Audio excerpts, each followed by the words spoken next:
Pandas Podcast. Bismillah. Oke, selamat pagi, selamat siang, selamat malam. Bertemu lagi dengan Pandas di Pensos, Pandas Podcast. Hari ini kita Pak lagi di mana kita ini? Wah. Bisa dijelaskan Pak? Bisa jelaskan kita lagi di mana nih Pak? Lagi di hutan. Lagi di hutan ya Pak. Kita hari ini podcast di hutan guys. Jadi ini bukan hutan ya, namanya Rumah Alam Sungai Andai. Wah, bagi kalian yang kada pernah kesini, laju ke sini. Langsung cek Instagramnya. Mau langsung promo. Oke, kita hari ini ketemu dengan Bang Sarip, terus dengan Bang Pak. Banggar Pak Bejo. Bang biar Bang, kalau tengah malam seumuran kita malah. Halo, apa kabarnya nih? Kita mulai dari Sarip dulu nih. Apa kabarnya Rip sekarang? Alhamdulillah baik. Sehat Rip lah kamu lah. Menuju tengah malam nih ya. Ini dasarnya. Aku sengaja podcastnya biar ada suara-suara ini. Kayak Pak kegiatannya apa Rip? Ya kita bangun pagi. Iya. Habis itu aktivitas sampai Iya. malam hari. Iya. Kembali lagi ke rumah. Oke.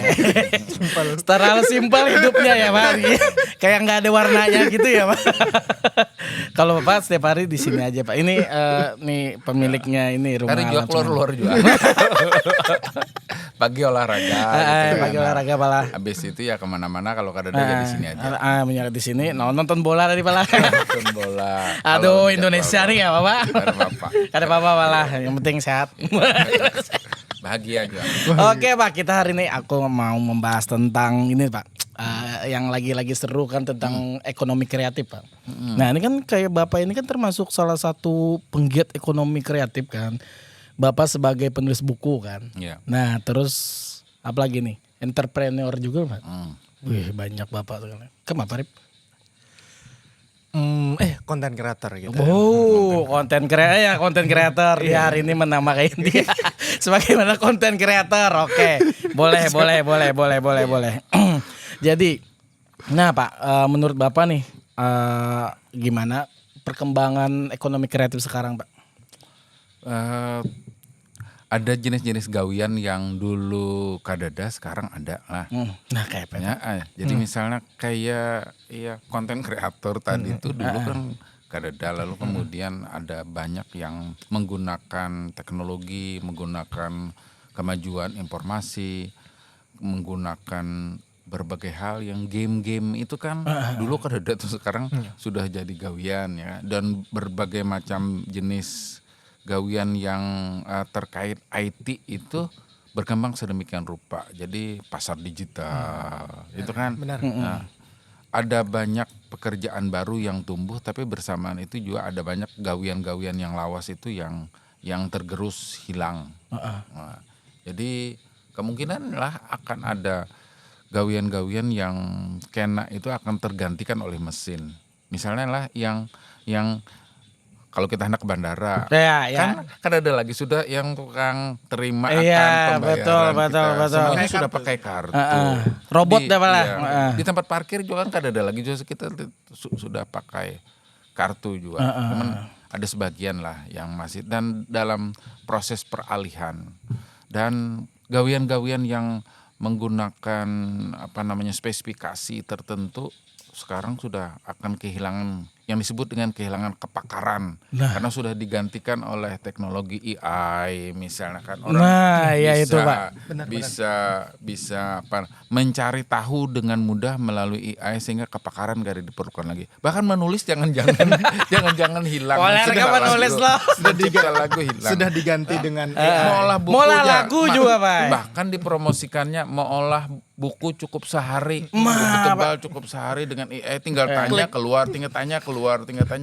Nah Pak, ini kan menjadi bahaya kan, bahaya buat para generasi sekarang kan, ibaratnya bukan hanya generasi sekarang tapi kayak pelaku kreatif kreatif digital kayak gitu kan, itu kan sangat berbahaya Pak. Kayak kita bikin musik udah bisa digantiin. Terus Bapak lagi juga bahkan penyanyi juga kan, penyanyi bisa dipilih. Penyanyi bisa dipilih. Pandas 1, Pandas 2, Pandas 3. Tapi untuk yang anak muda sekarang, generasi sekarang mah itu mempermudah. Contohnya kan kayak Gojek. Oh, tidak kayak itu yang tidak lain-lain. mempermudah itu. Tidak mempermudah. Sebenarnya mempermudah, menginstankan dan jadi malas. Itu akan membuat jadi malas kan Pak. Jadi anak-anak sekarang malas mikir, malas oh ya instan-instan aja. Dosen kalau kada pintar bisa kada kawal lagi untuk melihat apakah ini gawian AI atau kada. Nah. Kalau misalnya disuruh menggawi tugas misalnya lah, apapun pertanyaannya AI kau menjawab.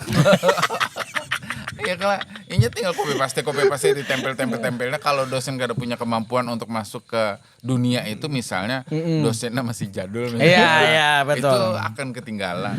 Tapi tergantung nih, kalau misalkan memang kita sekarang melalui AI nih untuk segera mengalihkan entah itu dari surat, entah itu dari mengolah lagu dan lain-lain. Kalau misalkan dari anak muda itu sudah mendalami dari hasil dari AI itu malah akan membantu gitu dari segi kosakatanya, dari segi yang lain-lainnya. Tapi tradisional kita akan hilang nanti saya. Kayak kita menulis lagu pakai kertas kan Pak. Wah, nanti akan bakal hilang lagi. Nanti tidak anak-anak sekarang malas mikir jadinya Pak. Tiba-tiba buka internet terus tuh chat GPT. Wah. merek. Enggak apa-apa. Emang kan AI kan memang merek juga kan sebenarnya kan. Tapi ya di balik itu kan pasti ada yang dirugikan, pasti ada yang diuntungkan kan Pak. Nah Pak, kebanyakan kalau menurut Bapak nih kan emang dari dulu kan seperti apa Pak? Banyak merugikan atau menguntungkan buat Bapak gitu? Seperti pisau jualah, Iya, ya kan. Ya kalau ada yang membahayakan, ada yang memudahkan. Nah, kalau yang menggunakan ini kada punya integritas, kada punya daya nalar yang tinggi untuk mengembangkannya, maka ini akan menumpulkan tadi. Koler belajar, koler membaca, semuanya sudah ada di situ. Kenapa lagi membaca jarnya kan? Tapi kalau inya pintar dan segala macam, ini bisa dikembangkannya lebih jauh.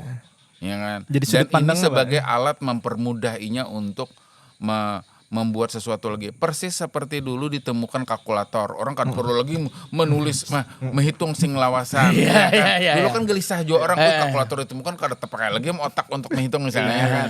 Nah, tapi kan dengan kalkulator orang bisa menghitung jauh lebih luas lagi. Itu kira-kira. Dari sekarang kan contohnya nih dari mesin-mesin ATM dan lain-lain kan dulu menghitungnya manual tuh, menghitung neraca dan lain-lainnya tulis tangan. Tapi sekarang kan mempermudah dengan mesin ATM. Oh ada mesin ATM. Itu masuk akal sih kalau mesin ATM. Tapi dari mana mesin ATM tahu pin ATM kita ya? Itu yang jadi pertanyaan Pak. Iya kan Pak. Tapi mungkin mesin ATM ini tidak bocor dia. Dia tidak bisa bicara. Ada kerahasiaan bank Mas. Iya, iya kan tidak boleh menginikan pin ke orang kan Pak. Tapi dia tahu Pak pin kita Pak. Oh ini bujur jadilah. Bujur jadi pin kita. Alat verifikasinya Cina. Dan antar bank lagi. Antar bank Pak. Padahal bisa. kartunya beda. Nah. Bahkan dengan plat pun kawa asal pinnya itu jelas gitu. Nah. Bujur lah itu malah. Itu masih bingung Pak. Itu bubuhan bang aja pakai dari sini Bon. Handphone gini sama. Nah, kenapa handphone? Kalau handphone kan contohnya kita ke mobile banking atau ke yang lain-lain. Ketika kita biometrik wajah, kok bisa baca gitu. Emang wajah kita ada keram di HP. Oh iya. Ya bisa masuk ya. Kan baru beli nih. Kok bisa biometrik gitu. Canggihnya. Ih canggih zaman sekarang canggih. Tapi nah, kenapa sih jadi ekonomi kreatif Pak menjadi sektor yang paling penting di era sekarang kenapa ya Pak? Karena tantangannya memang seperti itulah, alam zamannya memang seperti itu. Ekonomi kreatif lah yang membuka peluang banyak hal. Dan ada jenis-jenis pekerjaan yang sesuai dengan zamannya tadi. Jadi kalau yang masih konvensional akan tertinggal. Misalnya berjualan wadai lah, tanpa betul, didukung oleh ekonomi kreatif misalnya, itu berat juga. Misalnya sekarang kan sudah jualan online. Nah, betul Pak. Kreatif tuh, iya bisa masuk di situ Pak lah. Kita yang ibaratnya berjajah aja Pak lah. Jualannya bebongko aja misalkan. Daripada keliling bepanas misalnya. Betul. Dengan ekonomi kreatif dipoto lalu kemudian disebarkan, dijualkan melalui online, itu sudah jauh. Ini harusnya ada sinergi antara UMKM, pelaku ekonomi kreatif sama pihak yang memang mengakomodir dari wilayah Sekarang tersebut. disebut dengan kolaborasi. Orang karena kalau lagi begawi sorangan, masih ada kolaborasi. Bejar. Iya kan, kalau menyorangan tanpa ada kolaborasi dengan yang lain kadang kan kawa. Lambatnya majunya. Contohnya kayak kita kalau berhasil Pak. Tapi menurut Sarip kayak apa nih? Kenapa tuh sangat penting di sektor itu? Contohnya kan sekarang media sosial yang memang kita lebih hype nih, apalagi untuk media Instagram, bagi media promosi kan. UMKM pun ada beberapa yang mungkin ada yang memang belum melek namanya digital. Bagian pelaku kreatif, entah itu fotografer, videografer atau influencer, itu kan punya kreativitas masing-masing tuh. Gimana mengemas sebuah UMKM yang dianggap biasa tapi dibuat menjadi luar biasa. Itu kan ada kolaborasi nih antara UMKM dan pelaku ekonomi kreatif, dan itu pun akan berdampak pada pertumbuhan ekonomi di wilayah tersebut. Sama yang ketujuh endorse tuh apa ngarannya tuh? Ya influencer Pak. Influencer Pak. Endorse. Orangnya terkenal lalu kemudian jamaahnya banyak. Jadinya kalau endorse tiba-tiba langsung naik aja harganya. Betul. Penjualannya tinggi hanya karena orang ini kan endorse. Dan itu bahari kada dajar. Kan ada bahari. Kada ada bahari. Zaman piano berarti. Tuha pada piano. Tapi di era sekarang tuh macam-macam jenis sih sebenarnya sih Pak. Kayak katanya kayak Instagram atau kolaborasi itu emang harus sih di zaman sekarang sih emang harus seperti itu. Tapi Pak, kadang juga kalau kita cuman kolaborasi cuman di posting di Instagram, di itu juga kadang 50-50 juga Pak kalau sekarang. Maksudnya 50-50 untuk penghasilan untuk mengembangkan itu kan 50-50. Karena apa? Ya karena di satu sisi banyak banget masyarakat yang belum bisa mengakses itu ada juga. Misalnya kayak di pedalaman, di mana kan tidak mungkin mereka nonton Instagram. Tidak mungkin. Kan misalnya jual bawang kita kan pastinya di masyarakat ini kan. Tapi kita masukin di Instagram aja tidak mungkin ibu-ibu itu beli barang. Tenang bro. Jadi kan gini, ada media-media sosial yang memang klasifikasi masing-masing. Generasi-generasi, contohnya generasi milenial, generasi Z, itu kan rata-rata di Instagram. Kalau YouTube itu generasi baby boomers tuh, yang generasi dari 40-an ke atas. Itu kan lebih mudah untuk mengaksesnya. Influencer dan YouTuber pun bisa mengaksesnya, orang-orang yang memang generasi baby boomers tuh bisa mengaksesnya melalui YouTube. Cara Facebook juga. Facebook untuk baby boomers. Facebook yang tua-tua. Kalau Facebook. Kenapa jarang orang main di Facebook? Nah, ayo influencer jarang ada di Facebook, Pak. Influencer jarang di Facebook. Kenapa? Karena kan banyak di sana bapak-bapak, ibu-ibu kan.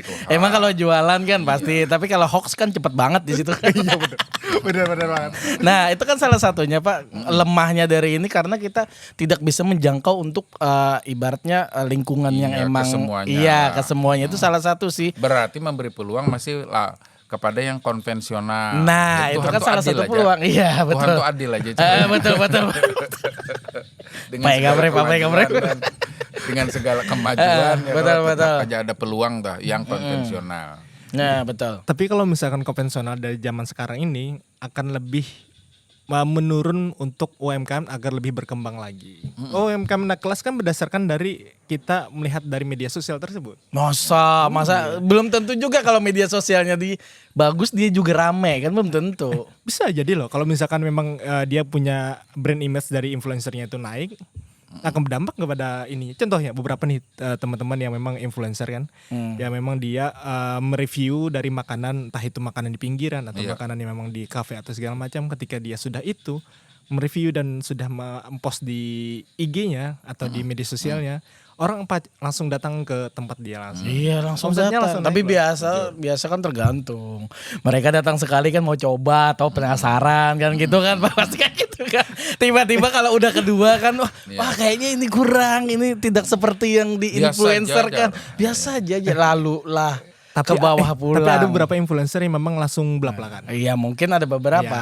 Tapi ada beberapa juga yang influencer yang memang dia punya niat baik untuk bisa mereview tersebut. Ketika dia sudah mereview dan ada kapasitas waktunya, range waktunya, contohnya anggap 1 bulan, dia harus ngulang lagi pada makanan tersebut.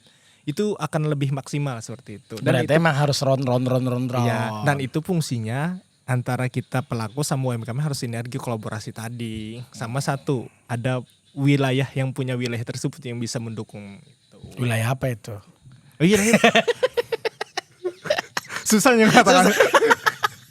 Tapi gimana kalau menurut Bapak gitu gimana? Ya, yang semua yang dilakukan itu kan mesti ada variabelnya, mesti ada analisisnya. Lalu kemudian setelah ada analisis ada evaluasi. Nah, baru ada perbaikan. Jadi metodologinya juga harus jelas juga. Karena kalau misalnya hafal aja target sasarannya apa. Nah, betul. Jualan ini misalnya betul, jualan Pak. desain orang tua misalnya lah, desain orang tua, tapi dipromosikan di Instagram ya nggak cocok. Terus yang Instagramnya maksudnya influencernya nggak ada pengikutnya, nggak ada orang tua. Nah, itu jadi memang harus melihat ya ada metodologinya lah.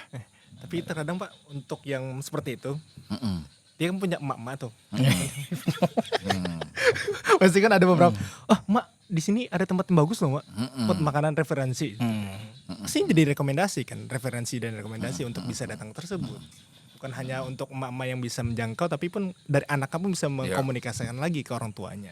Tapi gini lah, misalnya kayak kafe-kafe sekarang yang lagi tumbuh di mana-mana. Iya betul Pak. Iya kan, ada banyak kekanakan ke situ tuh. Betul.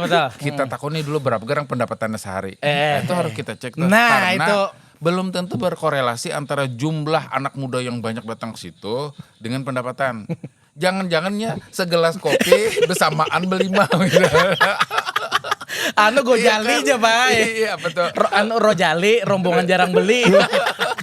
Rombongan jarang beli ya kan. Iya, parkirnya makam parkir banyak. Iya kan, kita kan tahu kan Pak. Tukang tunggu dari itu. Itu kan salah satu faktor juga kan, badan kita tidak tahu Haru seperti 2 gelas aja nang 10 gitu. Yang lainnya wifi beratan Pak. Tapi untungnya di mana Pak? Di parkiran Pak. Nah, di parkirannya itu yang punya kafe kan berarti untung juga tuh. betul. Apalagi parkir lagi naik lah. Siapa yang bisa menurunkan parkir? Ini kesempatan Anda. Parkir menghambat juga. Karena Menghambat kan? Ada kafe-kafe yang Parkirnya orang mahal. koler datang kenapa? Parkirnya mahal. Akhirnya, Salah satu betul. Iya. Akhirnya sepi pembeli kan. Betul. Sepi orang datang ke situ dengan alasan parkir itu. Gimana Mas Arif? Memang harus ada yang mengadvokasi. Kada jadi ibu kota lagi tapi parkir larang mana. Emang amat. Nah, itu betul Pak. Itu wewenang aja ya. Apa yang menang? Syarif tuh berwenang membisiki. Membisiki itu. Nah Pak, ibaratnya nih, apakah tuh ekonomi kreatif itu bisa meningkatkan pertumbuhan ekonomi kita di pasti, ini bisa Pak? Pasti. Dengan berbagai macam usaha berkembang sedemikian rupa kan, lalu kemudian menciptakan lapangan pekerjaan yang juga lebih luas.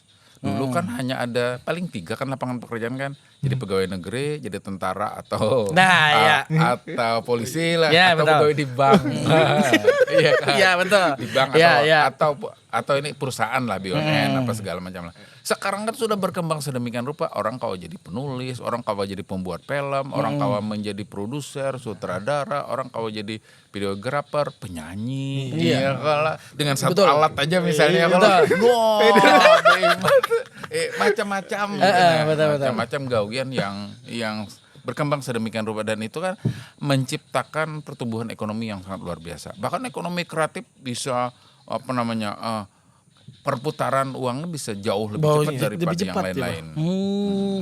Pantas saja ya, biasa kadang-kadang kan misalnya nih orang itu jomblo terus mau melamar anak lah, pasti dibilangin oleh orang tuanya apa gerang gawiannya aja. Nah pasti kayak itu Pak. Maunya gawiannya PNS aman dah Pak. Tapi Pak misalnya kayak musisi, penulis, nah tuh kayak susah aja Pak. Tapi ditampaikan kan videonya Pak, nih nambah gawiannya Pak, ditampaikan videonya kan, ini kegawiannya aja, tahu sih Den. Bisa tips and triknya, julungi videonya nih apa? Gawiannya nah, pengen tahu lah sekali tampilnya berapa. Kayak itu aja sih Den. Dan ini kan ada pensiunnya, kalau PNS ada pensiunnya, kalau ini kan ada pensiunnya. Sejauh inya kawa kreatif, inovatif, segala macam kan selawasannya kawa. Apalagi Pak kalau misalkan memang dari pengikutnya yang lebih banyak akan lebih tinggi lagi Pak penghasilannya. Iya betul. Ininya. Bahkan kan penyanyi itu kawa jadi MC, kawa jadi macam-macam kan itu tuh. Yang artis-artis kan bisa jadi influencer gitu.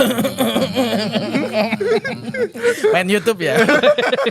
Kalau saya main YouTube Pak, main YouTube Pak. Main podcast Kawajua.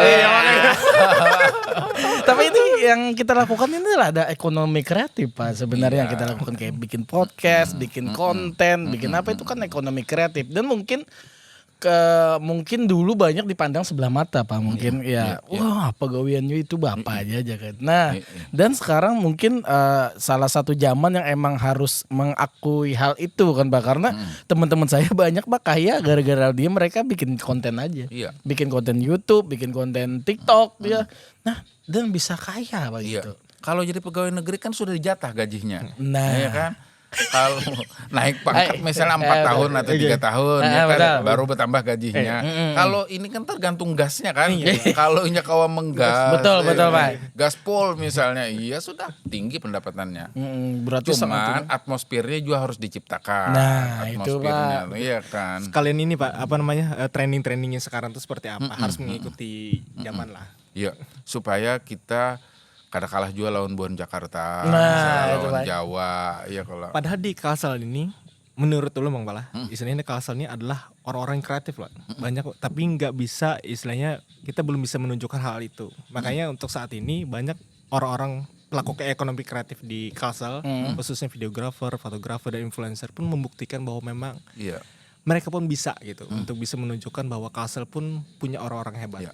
Lawan film-film yang bergenre lokal juga. Itu bagus-bagus sekarang. Kan sudah naik tema-tema yang dulu mungkin kada ini jadi film, sekarang kan sudah boom menjadi film-film nasional. Tapi ada salah satu keresahan saya Pak tentang film-film indie sekarang atau film lokal kita ya. Maksudnya keresahan itu kita selalu mikir dari mana sih mereka mendapatkan penghasilan dari membuat film berbulan-bulan itu. Nah itu kan selalu kalau kita ibaratkan musik bisa main, manggung dapat uang. Nah terus kalau untuk film lokal, kalau untuk luar kan pasti bioskop Bang. Pasti kan bioskop yang menghasilkan uang berapa juta. Nah kalau kita di lokal itu di mana mereka mencari pundi-pundinya gitu. Selain sponsor gitu. Kalau untuk yang film-film ya, kalau film-film pendek, film-film ya istilahnya yang agak series itu tergantung dari luar masuknya seperti apa untuk ke kita. Bisa kontribusi apa dari kreatif yang kita buat seperti itu. Istilahnya sponsor pun akan mengikuti kan apa yang kita tunjukkan. Makanya orang-orang di Kalsel pun banyak penulis-penulis yang skripnya memang luar biasa. Tidak kalah sama yang di lain seperti itu karena ada satu loh yang sudah lagi proses untuk beasiswa ke luar negeri dari Kalsel. Itu beasiswa apa tuh? Beasiswa pembuatan untuk skrip. menulis gitu. Menulisnya. Dia menulis skrip film. Dia mendapatkan beasiswa dan itu pun rekomendasinya pada saat dia presentasi. Berarti langsung. emang dari sponsor ya mereka ya? Bukan. Dia dari pribadinya sendiri untuk bisa membuat skripnya. Enggak, yang untuk menghasilkan pundi itu dari sponsor. Sponsor. Ada minimal ada 2 lah peluang untuk mencari duitnya tadi. Satu dari sponsor. Jadi itu sebelum film itu dibuat itu harus ada kerjasama dengan sponsor atau film itu bagian dari pesanan sponsor, pesanan kelompok tertentu misalnya agar supaya ini dibuatkan filmnya. Nah, atau yang kedua setelah filmnya selesai, ini itu kan bisa melalui YouTube. Oke, lewat platform digital ya. Atau yang konvensional bisa melalui layar-layar tancap yang mereka selenggarakan dan itu berbayar tuh layar-layar tancap tuh keliling Kalimantan Selatan kawan-kawan untuk bikin layar tancap biasanya bagi hasil dengan organisasi yang menyelenggarakan layar tancap tersebut 50-50 misalnya kami selenggarakan kami ampun filmnya dapat 50%, kami dapat 50%. Nah itu bisa dilakukan atau inya jual kepada yang punya kepentingan terkait itu semua. Bisa di platform sih sekarang sih Pak. Iya. Kalau di platform bisa kan kayak Netflix, kayak apa Netflix gitu kan itu bisa masuk kan. Iya, padahal bisa. itu bisa masuk mungkin band lokal mungkin film-film lokal mungkin bisa nanti Pak bisa. Memang bisa begitu. Dan berharapnya kita bisa sampai ke Netflix gitu, keren ya. Sebagian kawan-kawan justru targetnya itu pada soal festival-festival. Iya, kan festival. Kalau inya sudah menjadi juara misalnya lah film itu juara Asia, juara nasional misalnya. Film itu akan ditonton dan ketika ditaruh di YouTube, wah itu banyak banget ya orang. Iya, betul. yang Berarti akan emang ada mengkonsumsinya. juga celah-celah Memang mereka gitu. Peluangnya banyak ya. Baik di awal maupun di akhir tadi. Betul. Mantap Pak. Tapi tantangannya kan pasti ada Pak. Nah, tantangan untuk mengembangkan ekonomi kreatif itu seperti apa? Yang contohnya kayak Bapak kan kayak sebagaimana penulis kan Bapak kan. Bapak penulis menggemari emang dari dulu sampai sekarang. Nah, gimana tuh Pak tantangannya untuk mengembangkan itu Pak? Karena ini ekonomi kreatif, tantangannya adalah kreativitas itu jangan sampai surut. Nah, Iya kan? Kalau orang tuh sudah kada kreatif lagi, kau lagi ngomongin ekonomi kreatif. betul. Hanya model mendaur ulang apa yang sudah ada aja. Nah, Tapi ya. kalau kreatif setiap hari berpikir untuk terus melakukan berbagai hal yang kada terpikirkan oleh orang. Nah kan? Kalau sama seperti lagu tadi itu jangan berhenti hanya berisi 10 lagu aja. Harus produksi lagu lainnya betul. kan. Menulis kayak itu juga. Kita harus berproduksi terus untuk menulis skrip, menulis naskah, sekarang buku yang paling laris di dunia itu adalah novel. Oke. Iya kan. Karena novel itu ujungnya karena bisa ditukari orang untuk film. Betul. Iya kan, dijadikan film. Nah itu bisa mahal itu. Ada banyak penulis novel yang kaya itu karena ditukari untuk jadi bikin film. Laskar Pelangi kan awalnya Novel novel juga ya, misalnya, Pak. iya kan. Ada banyak lah. Kalau kita sambat itu kehimungan pelengnya. Sponsor jadinya. Tapi itu berpeluang untuk dikembangkan secara lebih luas. Makanya kan kolaborasi tadi. Dan berarti harus konsisten berarti Pak. Iya. Harus konsisten kita. Ekonomi kreatif itu kan inya akan terasah dengan baik kalau dilakukan berulang-ulang. Iya kan? Kada mungkin hanya sekali langsung moncer itu tuh kada mungkin. Dan mencipta lagu tuh betul, Pak. kalau Susah, hanya Pak. sekali dengan 20 kali mencipta lagu ya beda lah. Beda. Iya kan? Betul. Sudah sangat piawai yang 20 kali tadi berdasarkan pengalaman-pengalaman yang ada. Yang kali yang pertama tuh mungkin ada salah-salahnya. Benar. Betul Pak.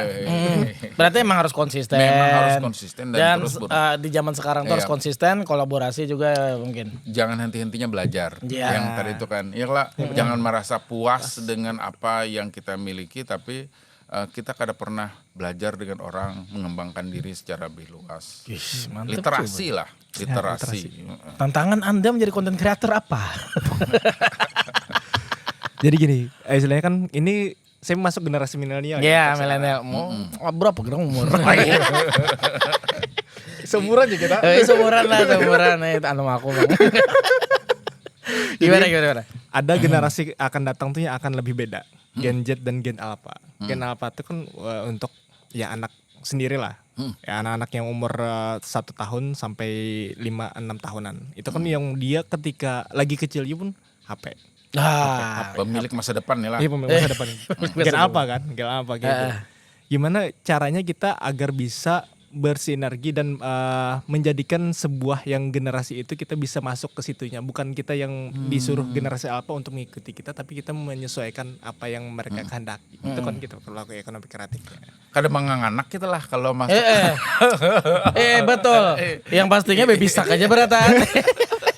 Kan macam-macam tuh. Lihat di YouTube tuh, ketika kita di YouTube itu kita bersama anak lagi bikin konten tentang anak-anak, istilahnya kalau misalnya masih umur 2 tahun kan tentang ya anak-anak yang memang malah rumah-rumahan ikut jadi pakaian anak-anak atau jadi badut ya segala macam, atau jadi pakaian yang memang sesuai dengan kondisi tersebut. Ada memang yang memang kita sudah besar dan memang sudah generasi Z itu kita menyesuaikan lagi dengan kondisi saat ini. Tapi itu sebenarnya sih kalau generasi-generasi yang baru alpha gitu, yang baru 1 tahun, 2 tahun, 3 tahun itu aku paling tidak setuju kalau dia ditampilkan dengan handphone gitu. Dengan smartphone. Aku agak kurang setuju ya. Karena setiap kali dia akan menjadi anggap aja dia jadi kecanduan, Pak. Kayak contoh mau makan pegang handphone, harus lihat dulu baru bisa makan. Sekarang kan emang situ. Itu kan emang kejadian. Benar Kan kejadian. Belum sambung lagi. Terus setelah itu anak-anak akan jadi malas kan. Yang paling bahaya itu anak-anak di bawah umur sekarang, Pak, udah berani melakukan hal-hal yang di atas umurnya karena mungkin tontonan mereka tidak disaring oleh orang tuanya. Kayak apa contohnya? Contohnya apa kayak yang banyak kan yang kasus-kasus itu Pak. Oh. Nah kan kasus-kasus pokoknya kasus itulah. Pokoknya di Iya, zaman iya, anak-anak iya. mah mereka karena melihat Ada yang dicontohnya iya ada melalui yang film. dicontohnya melalui itu mungkin kurang saringnya apa ibu-ibu atau bapak-bapaknya lah mungkin Orang atau tua lah. iya orang tua lah tapi ya tiba-tiba mereka mengikuti itu walaupun sebenarnya bukan pada umurnya gitu. Tapi kan itu sebagai pengawasan juga istilahnya untuk anak orang tua juga agar lebih bisa berhati-hati. Yang pertama, yang kedua kan kalau itu sebagai media juga untuk bisa anak-anak itu belajar. Bukan hanya belajar yang lewat media yang lain, tapi media sosial pun melalui YouTube atau yang lain pun bisa menjadi hal-hal yang bisa mengembangkan anak juga. Mengembangkan dalam apa nih dalam Mengembangkan segi untuk apa? bisa menjadi lebih istilahnya melek dalam Lebih digital. liar gitu ya. Enggak. Istilahnya kita harus berhati-hati juga, tapi Ah. harus dalam pengawasan orang tuanya. Nah itu berarti harus ada pengawasan orang tuanya. Berarti emang orang tua sekarang itu lebih berat pekerjaannya Pak untuk anak. Karena kan pertama kalau dia gak makan harus pakai handphone Iya. makan. Itu kan lebih. Jadinya orang tua misalnya kita malas ngajarin ya udah handphone. Tapi berat orang tua dulu Bang. Nah. Wah ini kan orang tua paling anaknya 2, 3. Nah. Bahari 11. Iya kan. Pemain bola Pak. Habis itu mencari makannya ngalih. Sekarang nyaman aja mencari makan. Orang kada ada kekurangan pangan sekarang nih kan. Perkembangan ekonomi pesat sedemikian rupa. Dulu kalau yang umuran-umuran kami intalu sebiji di dadar misalnya itu bisa bagi 8, bagi 10 sesuai jumlah anaknya. Sekarang kada mau lagi karena kan sebiji seorang. Nah zaman sekarang ya Pak. Zaman sekarang. Iya kalau Betul, dulu betul. kan orang Dulu tuh betul. mencari makanannya ngalih mana gasan makan. Sekarang ada makanan anak-anak koler makan. Nah itu. Nah, itu tadi. Tapi dulu waktunya mungkin terasa lama, tapi sekarang menurut Ulun sih waktunya kok terasa singkat seperti itu. Nah, itu bergantung usia kita. Kalau bukan. Kalau usia kita masih muda, itu waktu terasa lama. Sampai sekarang pun anak-anak itu kalau usianya masih muda waktu terasa lama. Tapi kalau sudah semakin berumur, kita waktu itu terasa pendek. cepat singkat ya. Terasa pendek. Itu memang sudah sunatullah Sudah seperti tuh. itu. manusiawi lah mungkin kayak gitu. Kayak dulu. Apalagi usia-usia produktif kayak ini. Iya, kan, produktif loh. bazar. Seolah-olah kada kesintakan hinak. Ya kan banyak mana gawian.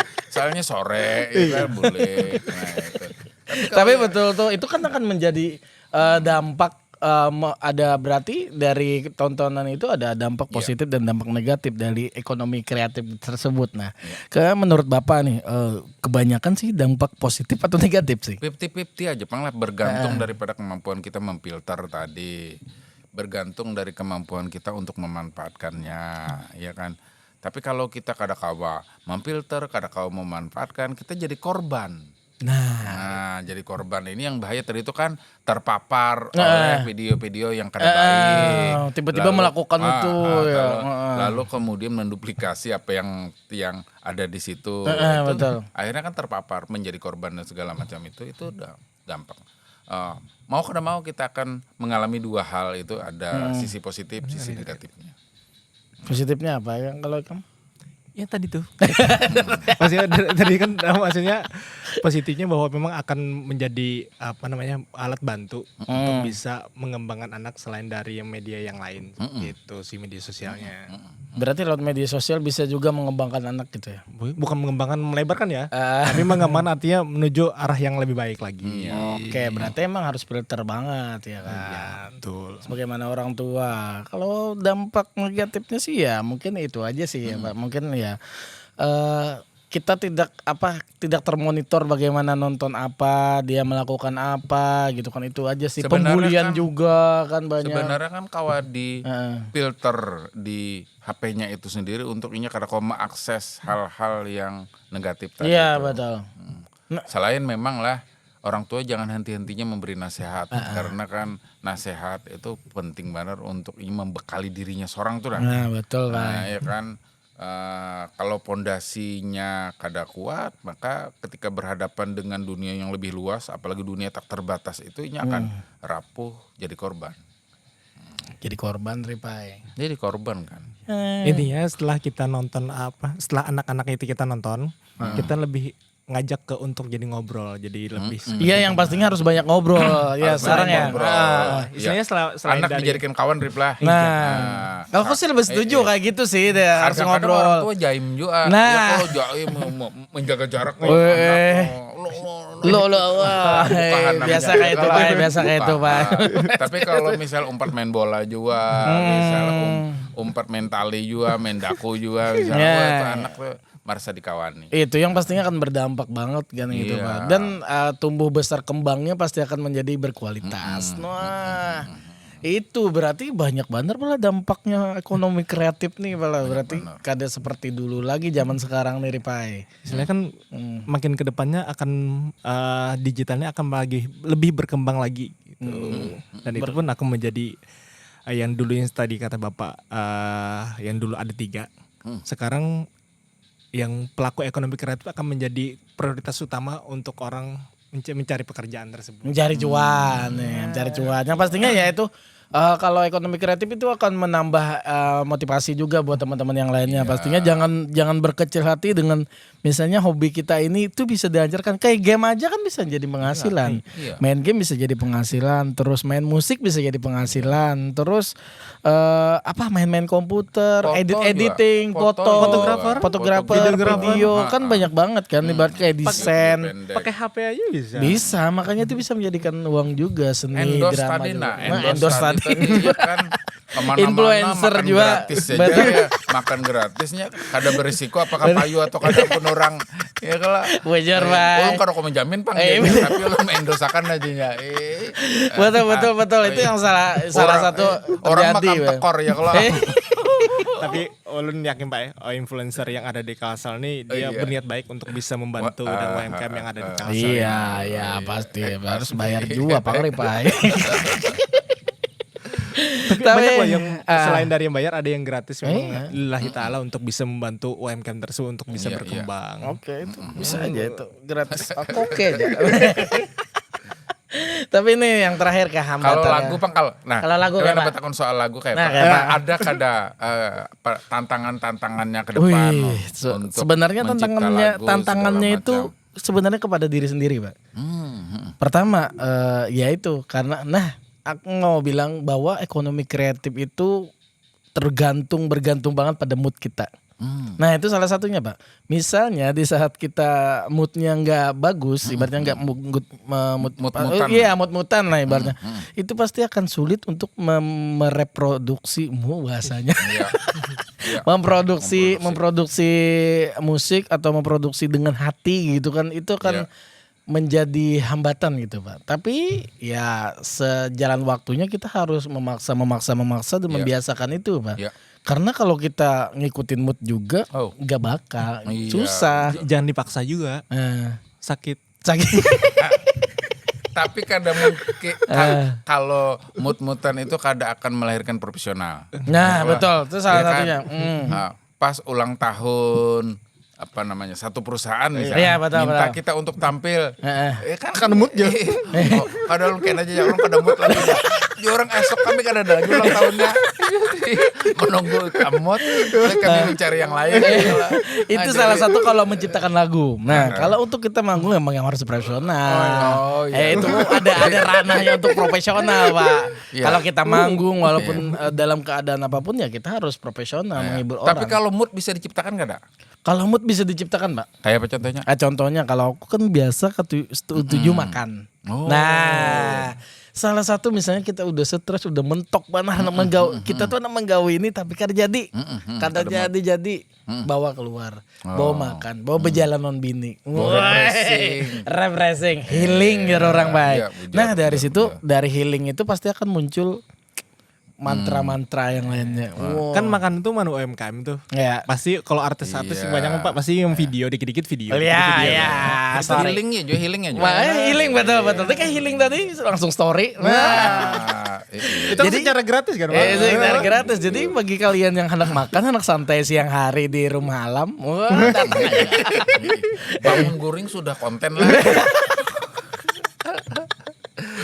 Mantap. Jadi ini mau ya kita panjangi Pak ya kada habisan. Sampai subuh.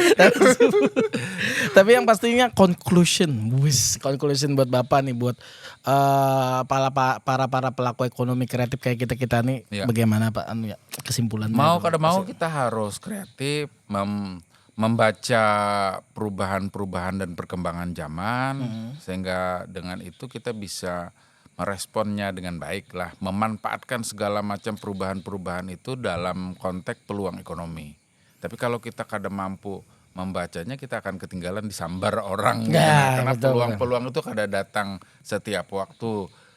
Sejauh kita kreatif, kita akan mampu membaca celah-celah yang orang lain kada mampu membacanya. Oh ini celah nih. Wah, karena misalnya ini orang jangankan menulis, membaca aja orang sudah koler. Nah, maka menjadi penulis menjadi peluang misalnya. Ini jangankan mencipta lagu, ya kan? KP misalnya sunyi kada ada lagunya. Nah, itu maka menciptakan lagu menjadi peluang. Jadi harus ada punya kemampuan untuk melihat peluang-peluang itu, sekecil apapun peluang itu, dan dikembangkan sedemikian rupa. Plus kolaborasi dengan yang lain. Oke, betul. Contohnya kan tadi, Mantap benar. kan musik punya kafe. Ya. Kalau nggak ada videografer dan fotografer kan nggak ada masuk ke media sosial. Ya, betul. Kolaborasi semuanya. Iya. Conclusionnya buat Bang Sarip gimana? Intinya sih untuk Kalimantan Selatan ya, pelaku ekonomi kreatif termasuk videografer dan fotografer dan hal lainnya, influencer yang memang ada teman-teman juga yang generasi Gen Z atau generasi milenial sekarang, zaman ulun. Saatnya kita menunjukkan bahwa ekonomi kreatif khususnya di Kalsel bisa bersaing, bisa memberikan hal-hal yang menjadi sesuatu yang beda di antara yang lain, dan menjadi kita menunjukkan bahwa Kalsel pun punya orang-orang yang berkualitas seperti itu. Oke, dalam hal tersebut ya. Hal tersebut istilahnya kita berkolaborasi lah, intinya dari segi dalam rangka menumbuhkan ekonomi di Kalimantan Selatan khususnya. Mantap. Keren. Bapak keren juga, Mas Sarip hari ini keren banget juga semuanya. Tepuk tangan dulu buat kita semua. Wih. Banyak orang. Itu ngantuk lah ya. Tapi yang pastinya thanks banget bisa ngobrol sama Bapak dan bisa diberikan ruangan di sini ya Pak, di terima rumah kasih alam juga. Sungai Andai gitu ya. Dan kita mau obok-obok Habis ini simpuni ya. Iya simpuni. Thanks juga buat Bang Sarip bisa meluangkan waktunya di Pandas Podcast, yang pastinya para pelaku ekonomi kreatif kita harus konsisten, jalan terus dan berkarya terus, karena karya itu tidak ada matinya dan tidak ada habisnya. Nama kita panjang, umur kita panjang karena kita punya karya. Ngos. Harus Yes. bijaksana banget lah. Ada kalimatnya nggak? Oke, yang pastinya jangan lupa kalau kalian suka dengan video podcast kita, jangan lupa like, share, dan komen, dan jangan lupa narsum yang nantinya pasti akan lebih keren lagi. Oke, thank you Bapak, thank you Bang Sarip. Ya pastinya Pandas undur diri, Pensos Pandas Podcast. Cut. Foto. Pensos Pandas Podcast.